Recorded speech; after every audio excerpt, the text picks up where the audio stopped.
자, 하나님 말씀 볼게요. 마태복음 5장 5절입니다. 같이 볼까요? 시작. 온유한 자는 복이 있나니 그들이 땅을 기업으로 받을 것이며. 예. 제목이 그렇습니다.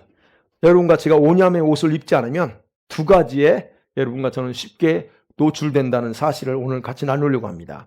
자, 바울이 골로새서 3장 12절에서 하나님의 사랑을 받고 사는 성도들은 이 공동체 안에 서로 간에 조화를 이루고 연합을 이루기 위해서는 입어야 될 옷 중에 하나가 또 있는데, 온유함이다라고 분명히 언급하고 있습니다. 그리고 예수님께서도 오늘 본문에서처럼 온유한 자는 복이 있는데 도대체 그 온유한 사람이 어떤 복을 받는가? 땅을 기업으로 받는다, 그렇게 기록되어 있습니다. 여러분, 이 말씀, 오늘 본문의 말씀을 읽으면서 암송을 하잖아요. 그러면서 여러분 무슨 뜻이 생각해 본 적 있으세요? 온유자가 도대체 어떤 땅을 주신다는 거야? 땅 주신대요, 여러분.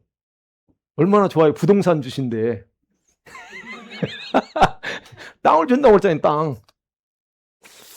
도대체 그 말씀이 뭔 뜻인가를 생각해 보지 않고 그냥 무조건 읽으시죠. 저도 그래요. 근데 이제 설교할 때 또 고민하고 또 그렇게 하는데, 자, 근데 여기서 보면 여러분, 땅이라고 하는 것, 헬라어가 뭐냐면 진짜 땅이야. 대지. 이 세계를 뜻하는 기본적인, 여러분, 이 땅을 존재하는 땅을 이 땅에 지구상에 존재하는 모든 걸 가리키는 그런 여성 명사인데, 단순히 어떤 지리적인 땅만이 아닙니다. 이 의미, 땅이라고 개라고 하는 헬라 단어는 하나님이 창조하신 모든 영역을 다 포괄해서 말하는 의미예요. 땅이라고 하는 거예요. 이 말씀은 어디서 인용했냐면 시편 37편 11절의 말씀을, 약속을 인용한 거예요. 그 말씀을 다시 볼 건데요. 그리고 거기서도 기록되어 있습니다. 온유한 자들은 땅을 차지하며 풍성한 화평으로 즐거워할 거다라고 하는 그런 약속이 시편 37절에 다윗이 그런 말씀을 했습니다. 자, 오늘 그런 부분에서 같이 이제 보려고 해요. 오늘은 성령의 열매죠. 온유함은 성령의 열매 중에 하나입니다. 그리고 이 우리 성도들이 강조되는 이 온유함 5세에 대해서 한번 나누려고 하는데요. 첫 번째를 봅니다. 그러면 온유하다는 뜻이 뭐냐는 겁니다. 온유. 여러분, 성경에 이렇게 이 마음이 온유하다라고 기록되는 사람이 딱 두 사람 나옵니다. 누구일까요? 모세하고 예수님입니다. 딱 두 사람이 나와요. 예수님이 그렇죠. 나는 마음이 온유하고 겸손하다, 그렇게 말합니다. 그리고 모세는 뭐라고 표현하냐면, 모세는 그 온유함이 그때 당시 땅에 존재하는 모든 사람보다 더 온유함이 높더라, 그렇게 나와 있어요. 자, 그러면 성경이 말하는 이 온유함의 정확한 뜻이 뭘까를 우리가 알면, 그냥 이거구나. 자, 온유하다는 사전적인 뜻이 뭘까요? 성격이나 태도가 온화하고 부드럽다는 뜻입니다. 사전적인 의미는 그래요. 그래서 우리가 생각할 때 온유한 사람 하면 어떤 사람을 말합니까? 태도가 나긋나긋하고, 화를 잘 내지 않고, 유순한 성격, 이런 사람 갖다가, 저 사람 온유하네, 라고 우리는 일반적으로 그렇게 생각합니다. 그런데 성경에서는 전혀 그와 상관이 없습니다. 성경에서 말하는 온유함은 그거 달라요. 자, 온유하다고 하는 이 단어는 헬라어는 프라우스라고 하는 단어인데, 이건 형용사입니다. 온순하다는 거예요. 그야말로 부드럽다. 온화하다는 뜻이고, 명사로는 프라우테스라고 하는 단어인데 그냥 온유함, 부드러운 힘, 이렇게 헬라어 단어에서는 그렇게 표현합니다. 근데 이 프라우스라고 하는 단어를 헬라인들은, 그때 당시 헬라 사람들은요, 훈련된 말 있죠. 훈련된 말을 묘사할 때 썼어요. 무슨 말이냐면 야생마를 자기 종처럼 쓰려면 길들여야 되잖아요. 그러니까 야생마는 큰 힘을 가지고 있는데 이 주인의 손에서 훈련받지 않으면 지 마음대로요. 그런데 주인의 손에서 훈련받고 나면 온순하게 반응하면서 자신의 힘을, 강한 야생마의 힘을 가지고 있지만 그 힘을 주인이 원하는 대로 쓸 수 있는 능력을 갖게 된다는 겁니다. 이때 헬라 사람들은 이 프라우스라는 단어를 써요. 그러니까 온유하다고 하는 것은 단순히 온순하거나 착하다는 의미 이상이에요. 훈련된 말처럼 강한 내면의 힘을 부드럽게 통제하는 태도, 또는 자신이 가진 힘이 있어요. 예, 어떤 권위를 상대방에게 해가 되지 않도록 온화하게 절제하면서 사용하는 능력이 바로 온유다 하는 거. 그리고 하나님을 향해서도요. 자, 하나님을 향해서는 자신의 감정을 제어하면서, 내 감정이 있죠, 우리가. 그 자신의 감정을 제어하면서 하나님의 뜻에 순종하는 훈련된 성품을 온유함이다라고 말합니다. 이게 헬라어에서 나오는 뜻인데, 근데 히브리 말도 있어요. 히브리 말은 조금 더 우리하고 더 가깝 수 있어요.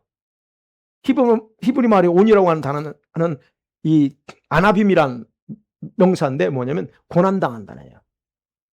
자기를 낮춘다는 거예요. 고난당하다, 낮추다는 게 이게 온유예요. 히브리에서는.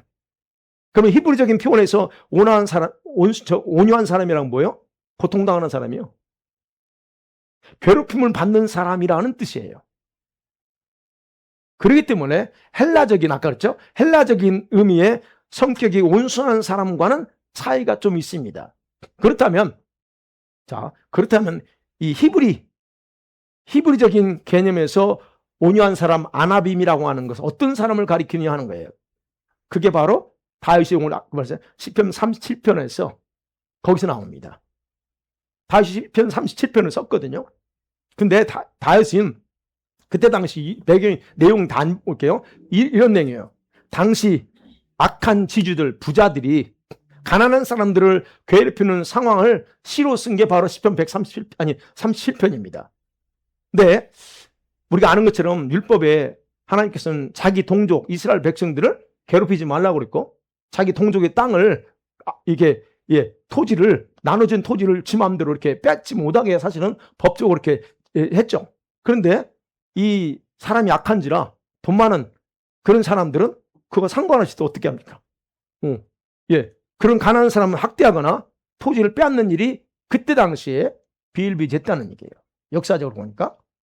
자, 그러니까 자기들에게 주어진 땅을 경작하면서 먹고 살아야 될 그런 가난한 사람들의 입장에서 얼마나 억울하겠냐 이거예요.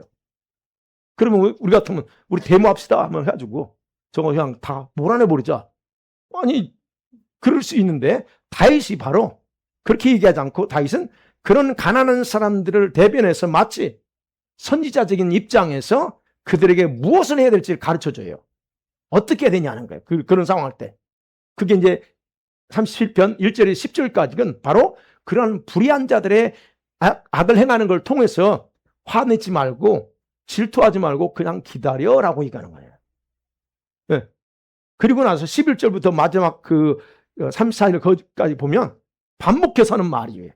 온유한 사람은 온유한 마음을 가지고 하나님께서 개입하실 것이니까 주님의 주권을 믿고 그냥 참으면서 기다리는 사람들은 반드시 그 잃어버린 땅을 다시 찾을 거야 라고 하는 거예요. 그 내용은 사실은. 근데 다윗의 표현에 의하면 온유한 사람은 어떤 사람이에요? 고통당하면 자기 감정 고통당하는데 감정대로 행하는 것이 아니라 억울할지라도 하나님의 주권을 믿고 하나님의 자기 일에, 억울한 일에 개입하는 것을 바라보는 거룩한 태도를 바로 온유하다라고 히브리에서는 그렇게 말한다는 거예요. 그렇기 때문에 이 아나빔, 히브리에서 온유하다고 하는 것은 내 죄 때문에 고통당하는 게 아니에요. 내 죄 때문에가 아니라 하나님으로부터 고난받는 것도 아닙니다. 그렇다면 이 온유함, 아나빔이라고 하는 건 뭐냐? 악한 사람들의 악행에 어떻게 대처하는가를 봐야 된다는 거예요. 도대체 그게 어떻게 하는가? 자, 다윗이 그 시편에서요, 온유한 사람들은 이렇게 말합니다. 악을 행하는 사람들 때문에 불평하지 않아. 불의를 행하는 사람들은 그냥 시기하지도 않아. 그렇게 나와요. 시편에 보면. 그리고 하나님 앞에서 잠잠히 참고 기다리며 자기의 길이 형통하도록, 그리고 악한 꾀를 이루는 자 때문에 또 역시 불평하지도 않는다. 7절에도 말합니다. 그러니까 그런 사람 보고 속 터지지만 그냥 하나님이 주권적으로 자기를 위해서 뭔가를 해주기를 묵묵히 기다리는 사람이에요. 그 대신 고통은 역시 당하고 있어요. 고통은 당하지만 기다리는 거예요. 그게 온유다. 근데 바울은 이런 거를 여러분 로마서 12장 여러분 그 21절에서 바로 뭐라 하면 그런 악에게 지지 말고 뭘로 이기라고 그래요? 선으로 악을 이기는 것 명령했죠. 그 얘기입니다. 그게 온유하다는 거예요. 자, 그렇다면 이게 이제 시편 30편이고 그 모세는 온유하다고 그랬잖아요. 도대체 모세가 온유했다는 걸 뭘 어떻게 이해해야 되냐는 거예요. 여러분 모세가 그 온유하다는 표현이 민수기 12장에 나오거든요. 자, 모세의 자기 아내가 시보라가 죽었어요. 몇 살 때 죽었는데 나오지 않지만 죽습니다. 그러니까 이제 그 이디오피아 여자를 아내로 다시 재혼을 합니다. 그냥 그 모습을 보고 누나인 미리암과 형인 아론이 비방하면서 다음과 같이 말하는 게 민수기 12장 2절 시작. 그들이 이르되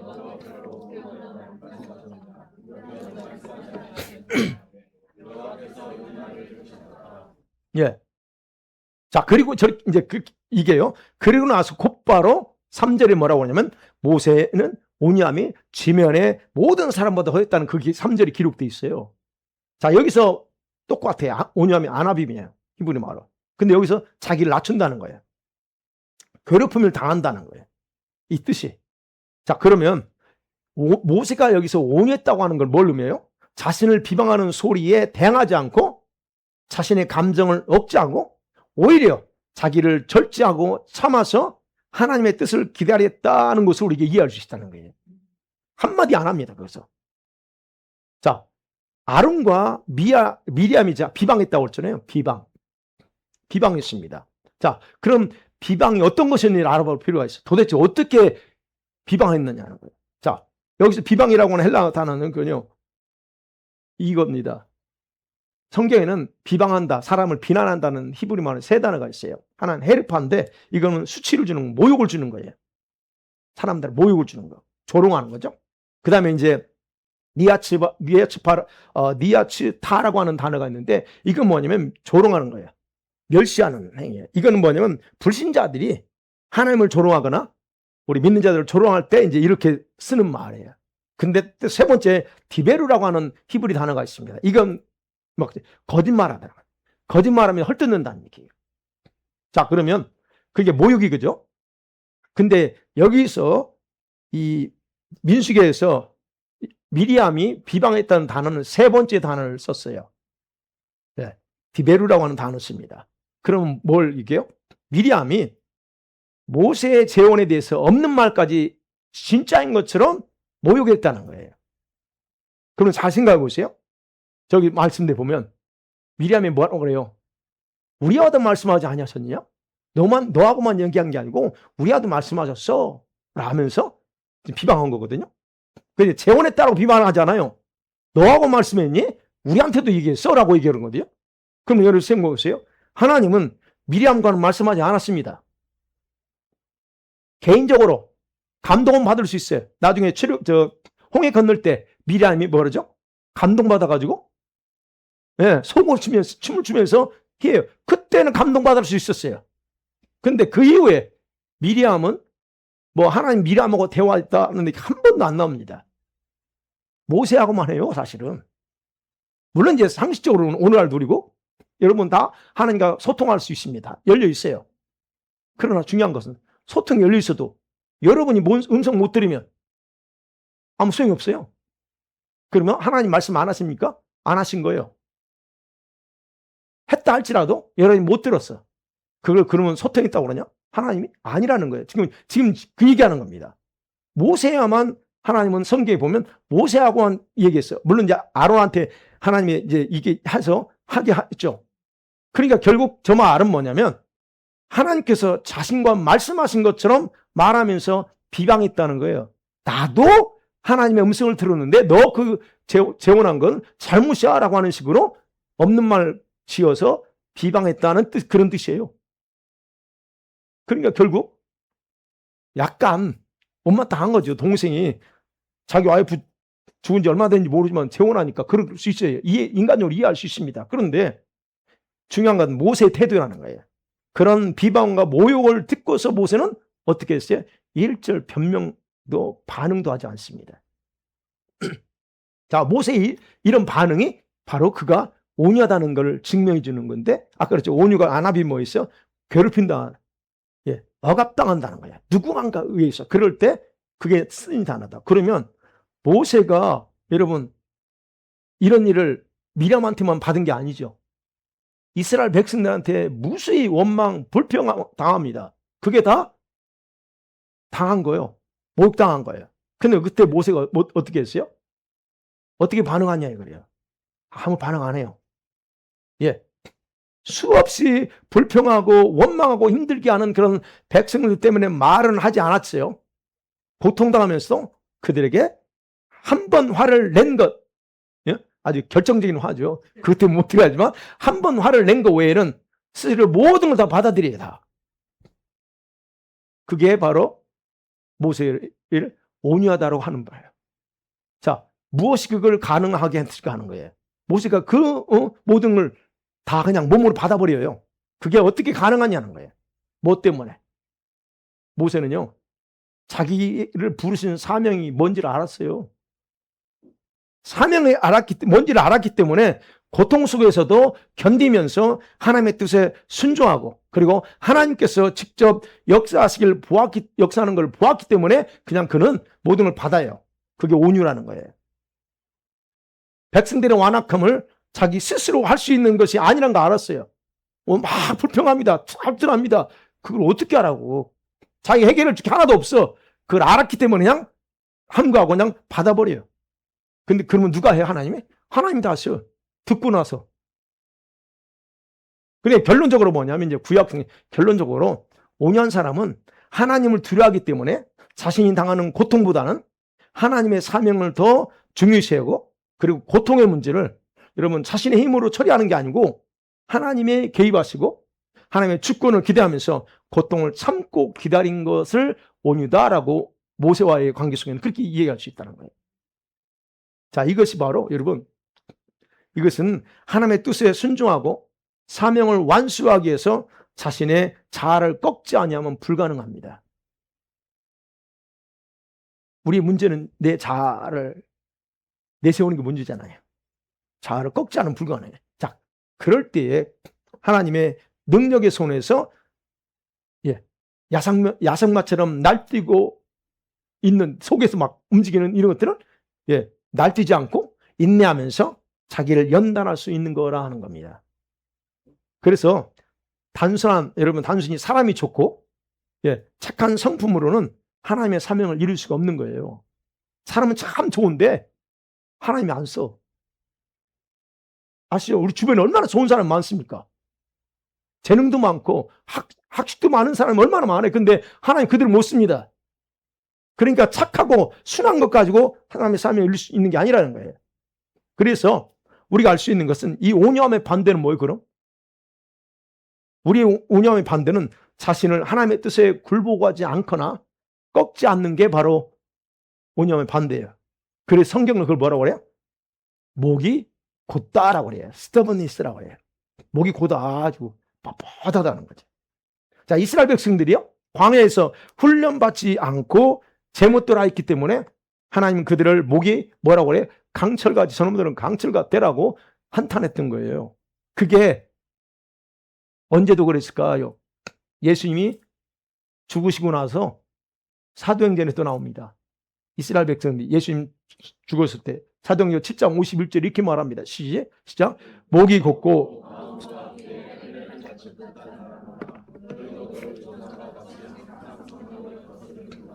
이 모든 목이 그냥 뻣뻣한 고집이죠. 이것은 대대로 물려받은 것 같아요. 조상들도 그랬는데 지금 예수님 당시에도 똑같다 하는 얘기입니다. 그러니까 결국은 여러분 자신의 뜻을 주님의 뜻에 꺾이지 못하기 때문에 마음과 귀가 열리지 못해서 듣지 못하고 또 들어도 어떻게 합니까? 그 들은 걸 싫어하고 훈련이 안 되는 거예요. 훈련 받지 못하는 겁니다.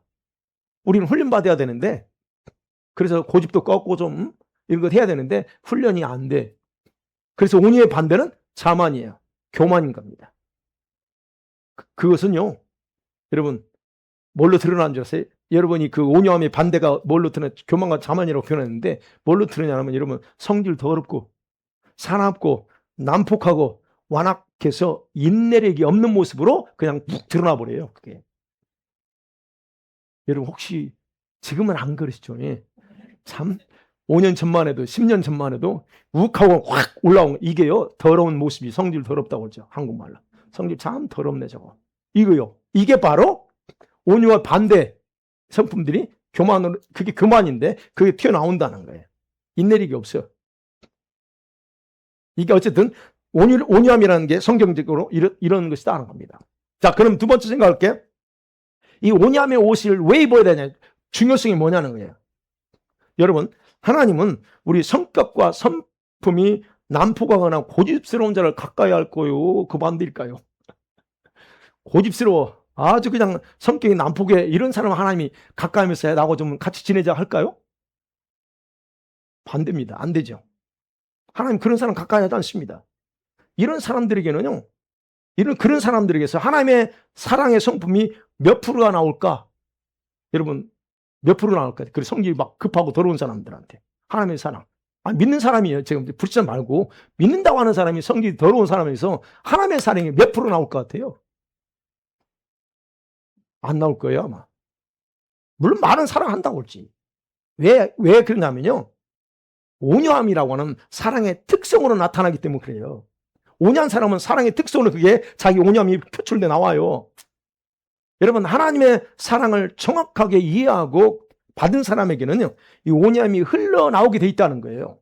여러분이 진짜 하나님의 사랑이 뭔가를 안다면 그것을 통해서 온유함이 흘러나와요. 사랑은 오래 참고, 그 다음에 사랑은 뭐예요? 온유함이야. 온유함은 사랑과 연결돼 있어요. 그러니까 여러분, 오래 참음이, 지난주에 봤죠? 오래 참음이 하나님의 성품이라고 그랬죠? 그런 것처럼 온유함도 하나님의 완전한 성품을 속한다는 것을 알 수가 있다는 거예요. 그러면 여러분이 진짜 하나님의 사랑이 어떤 것인지 안다면, 적어도 사랑을 안다면 그 사랑을 통해서 온유함이 흘러나와야 된다는 거예요. 그래서 온유함은요, 오래 참음의 옷을 입은 사람들에게 나타나는 또 다른 옷이다라고 할 수가 있는 겁니다. 그래서 갈라디아서 4장 19절 한번 볼까요? 시작. 나의 자녀들아, 너희 속에 그리스도의 형상을 이루기까지 다시 너희를 위하여 해산하는 수고를 하노니. 예, 보세요. 바울이 말합니다. 너희 속에 좀 그리스도의 형상을 좀 이렇게 이루기까지 그래요. 여러분, 우리 안에 그리스도 형상이 이루어지길 원한대요, 바울. 그럼 그리스도 형상을 이룬다고 할 때 그 의미가 뭘 얘기할까요? 예수님처럼 생겨져야 된다는 거예요? 그건 아니죠. 육체적으로 예수님처럼 생길 수 없는 겁니다. 그러면 그 의미는 뭔지 아시겠죠? 그 정확한 의미는 뭐냐면 예수님과 같은 성품을 카핑한다는 거예요. 우리가 예수님 같은 형상을 입어야 된다는 건 예수님처럼 그런 예수님의 성품을 우리가 카피해서 가야 된다는 얘기예요. 그거. 여러분, 우리가 예수 믿는다고 천국 간다고 그러죠. 여러분, 천국에서 살려고 하면요, 마귀 같은 성품 가지고 천국에 살 수 있을 것 같아요? 안 돼요. 상식적으로 생각하셔야 돼요, 여러분. 천국에 살려면 어떤 성품이요? 하나님 같은 성품, 예수님과 같은 성품을 가진 자가 거기서 사는 거지, 전혀 반대인 이 원수, 마귀의 성품 가지고 거기, 그러니까 그런 사람 안 받아줘. 그래서 하나님 같은 성품, 예수님의 형상 같은 그 성품을 갖지 못하면 하나님께 가까이 갈 수가 없는 거예요. 상식적으로 이해하셔야 돼요. 그래서 천국 가면 예수님과 같은 성품을 갖지 아니한 사람은 하나님 보좌 가까이 갈 수 없는 데서 살아요. 지옥 간다는 게 아니에요. 하나님 보좌에 가까이 못 가. 하나님의 성품과 너무 다르기 때문에 저 멀리 가까이 할 수 없는 거예요. 그거. 그래서 여러분, 하나님의 거룩이라고 했잖아요. 하나님 거룩하시다. 그 하나님의 거룩은요, 자신과 같은 성품을 가진 자는 끌어당기지, 더러운 성품, 죽지 않은 그런 난폭한 성품을 끌어당기지 않아요. 밀어내요, 그런 사람들은. 그래서 가까이 못 오는 거예요. 그렇기 때문에 여러분, 온유함의 옷이 중요한 이유는, 저와 여러분 중요한 이유는 뭐냐? 내가, 여러분이 하나님께 가까이에 갈 수 있게 해주는 성품 중에 하나이기 때문에 중요하다는 거예요. 여러분, 예수님께서 마태복음 11장 29에서 아까 본 것처럼 나는 마음이 온유하고 겸손하니 나의 명예를 메고 배우라 그랬잖아요. 그리고 자신을 그렇게 소개했잖아요.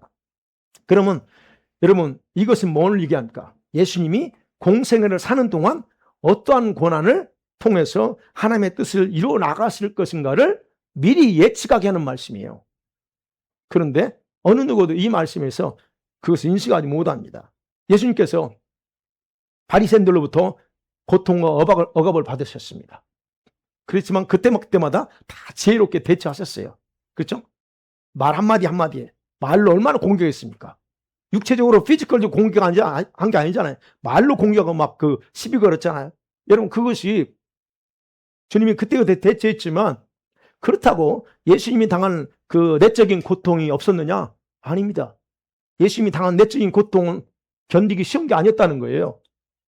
그분은 그럴 때마다 어떻게 하면서 그 고통을 이겨냈을까요? 여러분도 그렇게 하셔야 돼요. 어떤 힘든 일이 생길 때 투덜투덜할 게 아니에요. 사람한테 자꾸 이게 자기 소장을 털어놓을 게 아니에요. 한 번이면 괜찮아, 그거. 또 하고 또 하지 말라는 거. 왜? 예수님께서 했던 걸 방법은 그거예요. 그분은 그럴 때마다 아버지께 기도하면서 이겨낼 수 있는 힘과 능력과 지혜를 강구하면서 자신의 육성을 복종시켰어요. 그건 제가 얘기하는 게 아닙니다. 성경에 주님 그렇게 말하고 있어요. 히브리서 5장 7절 8절에 분명히 그렇게 말하고 있습니다. 시작. 그는 육체에 계실 때에 자기를 죽음에서 능히 구원하시려게 심한 통곡과 눈물고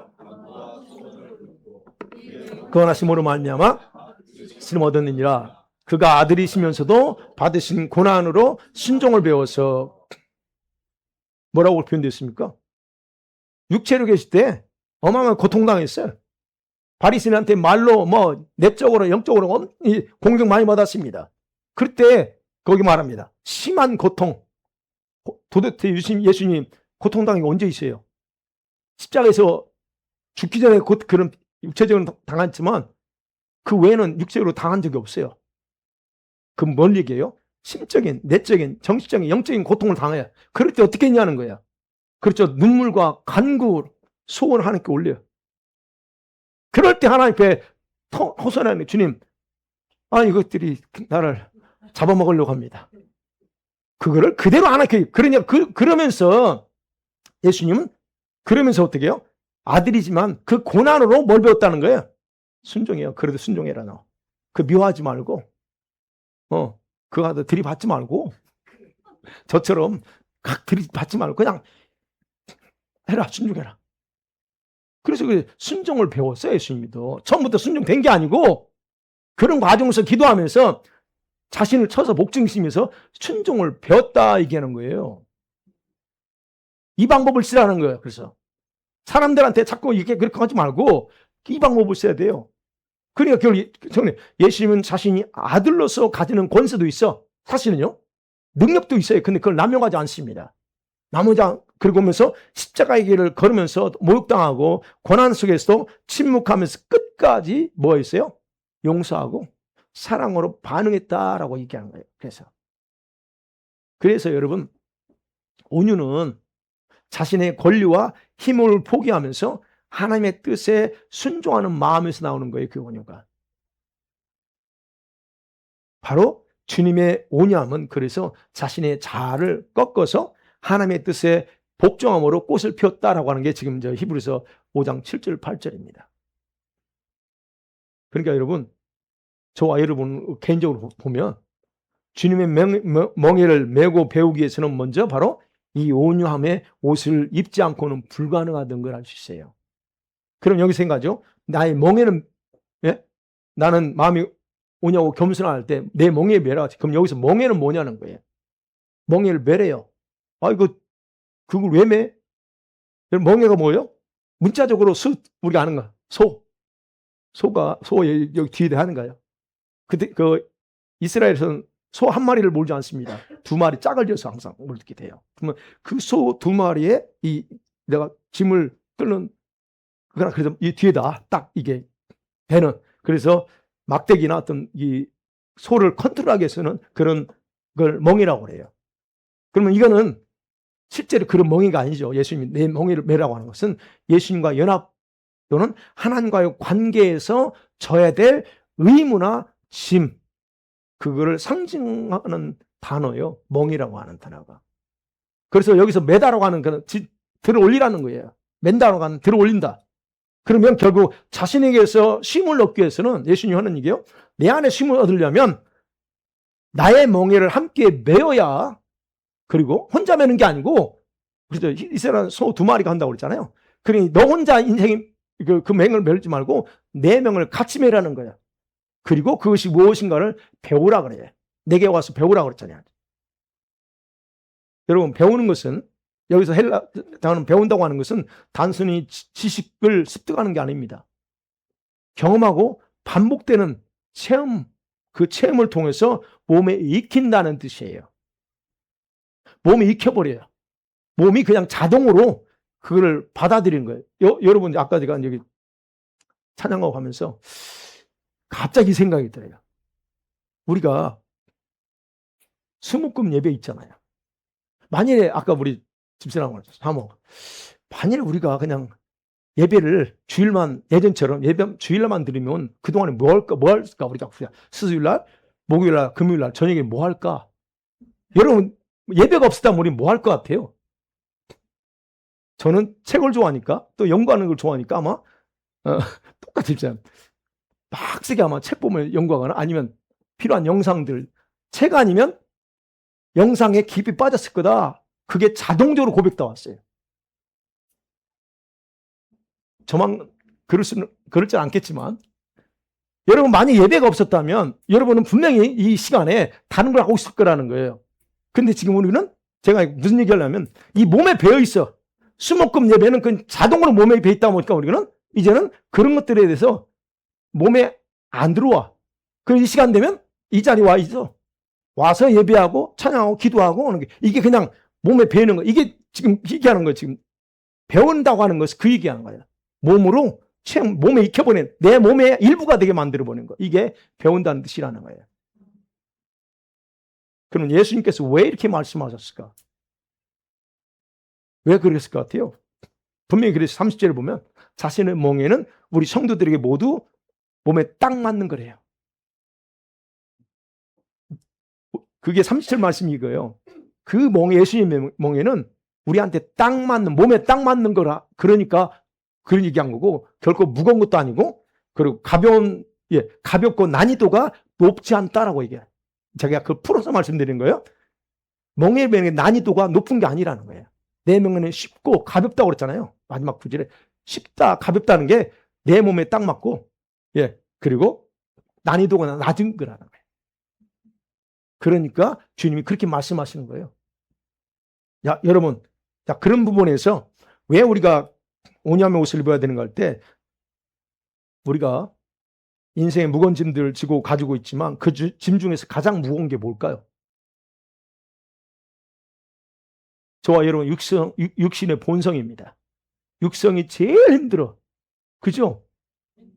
우린 죽을 때까지, 그나마 우리 연세드린 권사님들이 이제 뭐 인간적인 그런 다 많이 죽였을지라도 여전히 남아있는 육성은 아직도 기도하면서, 그러시죠? 권사님들이 기도하면서, 이거 또 갑자기 또 뭐가 올라오면 또 그걸 또 해야 되죠.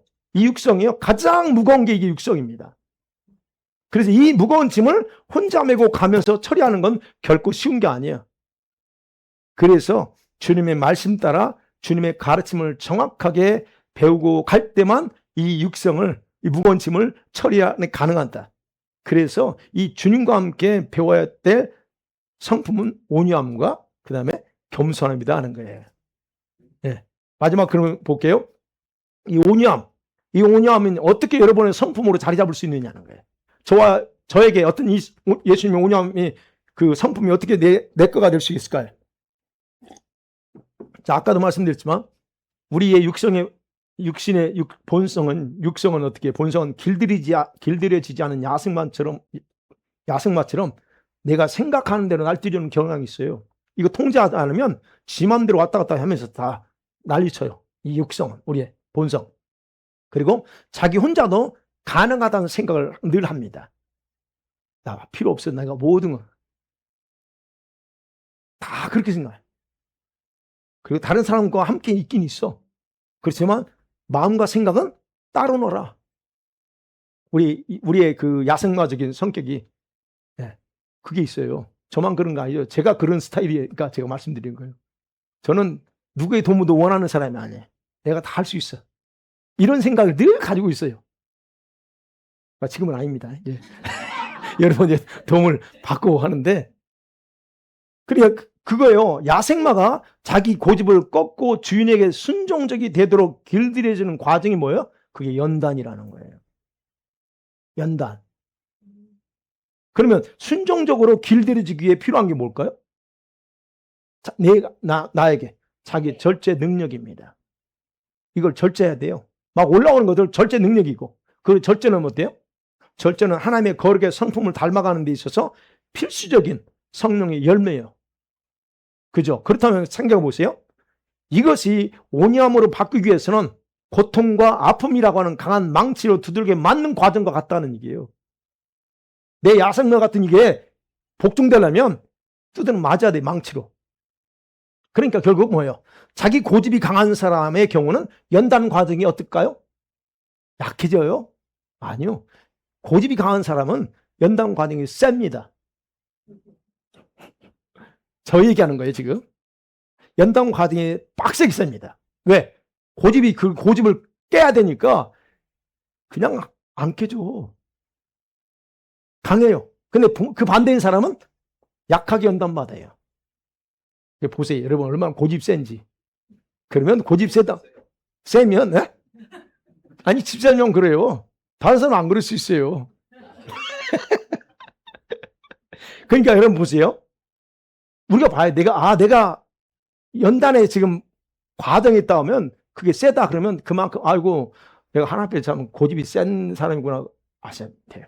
그래서 온유함은 연단받고 훈련받은 만큼 생기는 성품이에요.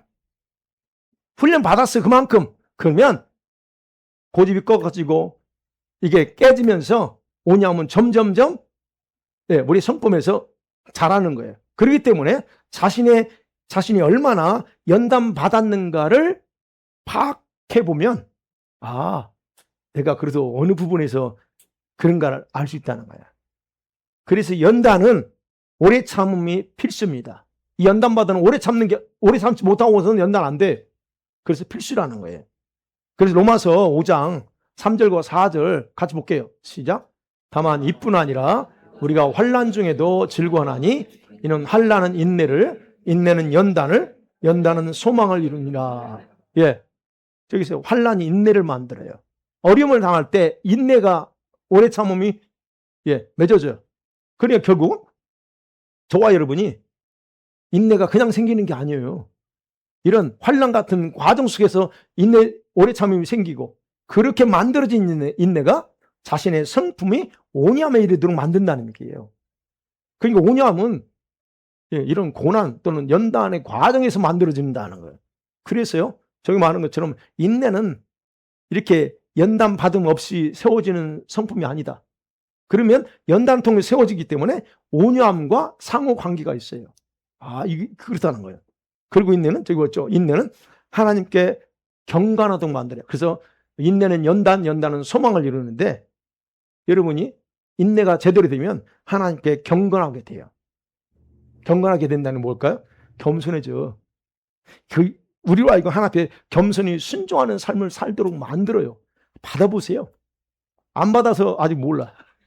받아보면 그냥 꼼짝 없어. 이거 알겠습니다 하고 이게 내려갈 수밖에 없어요. 하나 앞에서 제가 말씀드린 거예요. 베드로후서 1장 여러분 5절 6절에서 베드로가 이런 말씀 하잖아요. 시작. 그러므로 너희가 더욱 힘써 너 믿음의 덕의 지식을, 지식의 절제를, 절제의 인내를, 인내의 경건을, 여기 나오죠. 인내의 경건입니다. 절제가 인내를 만들죠, 여기서는. 근데 인내가 경건을 만들어요. 여기서 인내가 만드는 또 다른 열매가 경건인데요. 여러분, 경건이라고 하는 유세베이아인데 다른 게 아닙니다. 하나님을 향한 올바른 태도나 경외감이에요. 하나님을 두려워하는 마음. 그러니까 인내를 통해서 내가 아까 그랬죠. 바짝 엎드리는 거예요. 환난을 통해서 인내가 됐어요. 그러고 나면 어떻게 해요? 물 끓는다니까 하나님에 대한 두려움이 생겨요. 그래서 경건이라고 하는 이 유세베이아 원뜻은요, 충성심에서 원래 뜻은 충성심이라는 뜻이에요. 페이스풀이에요. 그러니까 결국 뭐예요? 하나님을 두려워하는 마음에서 경외감이 나오는 거지, 하나님을 두려워하지 않으면서 뭘 나오는 게 아니라는 거예요. 그런 마음으로 하나님을 사랑하니까 어떻게 합니까? 어떻게 돼요? 하나님을 사랑하니까 자기 고집, 자기 생각을 내려놓고 순종하는 삶을 살 수밖에 없다는 얘기입니다. 그러니까 자기 절제를 통해서 인내가 자리 잡는다. 그러면 여러분의 인격, 성품에 하나님을 닮아가는 경건의 열매로 자동으로 나온다 하는 겁니다. 오늘 본문에서 팔복 있죠? 팔복 예수님 말씀하셨죠? 팔복에서 온유의 성품입니다. 온유의 성품 뭐예요? 이것도요, 여러분, 무엇보다 가난한 마음 있죠? 심령이 가난한 자는 복이 있고 애통하는 자 있죠? 이것도 중요하다는 거 알아야 된다. 또 하나가, 여러분, 심령이 가난한 자가 애통합니다. 영이 가난하고 영이 진짜 하나님 앞에서 낮아진 사람이 애통해요. 그 애통하다 보니까 어떻게 해요? 온유해지는 거예요. 여러분, 좀 이해하기 쉽게 설명할게요. 심령이 가난하게 되면 자기를 보여. 자기가 보이는데 자기를 볼 때 자기 기준으로 보는 게 아니에요. 하나님의 기준으로 나를 보면서 내 행위와 내가 말하는 모든 것들이 마치 진짜 썩은 것 같아. 마치 먼저 같은 그런 것이 보이고, 그러면서 내 마음이 얼마나 부패했는가가 발견되는 거예요. 내 기준으로 보면 안 돼. 하나님의 기준으로 보면 내 안에 썩었다는 걸 보여. 그러면 어떻게 해요? 그게 보이니까 나는 하나님 앞에서 아무것도 아니구나 라고 하는 것이 발견되잖아요. 그러니까 어떻게 해요? 걸어가지 못한 자신의 행동, 생각들 때문에 애통하는 거예요. 하나님, 내가 아직도 생각이 이렇게 더럽네요. 그래서 애통이 나오는 거지, 그냥 애통이 가만히 나오지 않습니다. 네. 그래서 두 번째가 애통하는 데 복이 있다는 거예요. 네. 자, 이러한 애통 속에서 진짜 모습을 발견하잖아? 그러면 마음속을 들여다보면서 그 문제를 처리하기 위해서 눈물 흘리는 거예요. 하나님, 이거 어떻게 해, 이거. 오늘 또 내 생각이, 더러운데요. 오늘도 보여. 그렇죠? 오늘도 저는 기도하는데, 아침에 기도하는데, 갑자기 없어진 줄 아는데, 부패된 것이, 악이 불쑥 올라오는 거예요. 아이고, 주님, 이것도 보면. 그럼 어떻게 합니까, 제가? 회개하죠, 하나님. 아직도 이게 내 안에서 또 작동되네요. 내 안에서 이거 가지고 하나님 앞에 회개하는 거예요. 회개하니까 어떻게 해요? 또 아무것도 아니까 겸손히, 하나님, 나 이런 존재, 이거 나가는 거예요. 그러니까 결국 뭐냐면, 이런 과정에서 자신의 내면에 길들여진 죄의 습성들, 속성들을 처리하기 위해서 고난당하는 것이 유익하다는 것을 스스로 자각할 수가 있는 거예요. 그러니까 온유함은 이런 과정에서 우리 안에 자리 잡는다는 겁니다. 말씀 맺어볼게요. 자, 온유함은 여러분 성격이 온순한 걸 말하지 않는다고 그랬죠? 야생마적인 육신의 본성, 자기 성질, 고집을 꺾고 오래 참는 고통을 감수하는 능력이 온유합니다라고 하는 기억하시기 바랍니다. 그리고 자기 생각대로가 아니라 하나님 말씀에 순종하도록 길들여진 태도가 온유함입니다. 그래서 온유함의 중요성은 하나님의 경외감, 신뢰를 세워줘요. 이 온유함이 있으면 하나님을 경외합니다. 그리고 하나님을 철저하게 신뢰함이 세워집니다. 그렇다면 여러분에게 이 하나님의 경외와 신뢰감이 약하다. 그렇다면 온유함의 옷을 입지 않았다는 걸로 이해하세요. 내가 온유함을 입지 않았구나. 하나님의 신뢰가 안 돼. 그러면 어떻게 해요? 그 다음에 또 답이 나와요. 나 연단을 더 봐야 되는구나. 연단을 더 봐야 되는구나. 이게 나오는 거예요. 더 이상 나는 고난 싫어요. 이러지 마세요. 필요하면 고난 받아야 돼요. 그래야 그게 유익이야, 나한테는. 죄송합니다. 근데 그거밖에 없어요. 온유함은 그냥 나오지 않아요. 네.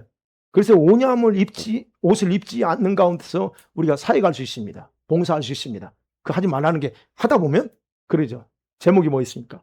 자기도 모르게 두 가지가 표출돼. 목이 고다자, 즉 고집스럽다는 거예요. 두 가지. 첫 번째는 고집입니다. 그 다음에 또 하나요? 교만에 쉽게 노출돼요. 자기도 모르게 고집 부리고 자기도 모르게 교만해져요. 이거 온유함을 입지 않고 우리가 일하다 보면. 그래서 이제 우리가 사역자들, 이제 전사님으로 임명받은 분들은 이거 굉장히 중요하게 생각하셔요. 두 가지. 고집, 자기 고집 내려놔야 돼. 이거요. 그래서 온유함의 옷은 겸손의 옷과 마찬가지로 여러분과 제가 하나님 앞에서 신실한 일꾼으로 설 수 있도록 설계된 것임을 꼭 기억하시기 바랍니다. 그래서 우리는 다 그러잖아요. 주님이 십방대 앞에 섰을 때 다 칭찬 듣기 원하고 주님께 기쁨이 되기 꿈꾸죠. 저도 마찬가지입니다. 그렇다면 겸손을 입는 건 당연한 거고, 그 다음에 온유함의 옷을 입어야 된다는 거. 그래서 저와 여러분이 현재 처한 모든 고난을, 어려움을 누구 원망하지 마시고 기쁘게 받으면서 그것이 내 고집과 자아를 꺾는 과정이다라고 순종함으로써 자기 자신을 길들여 나가기를 주의 이름 간절히 축복합니다.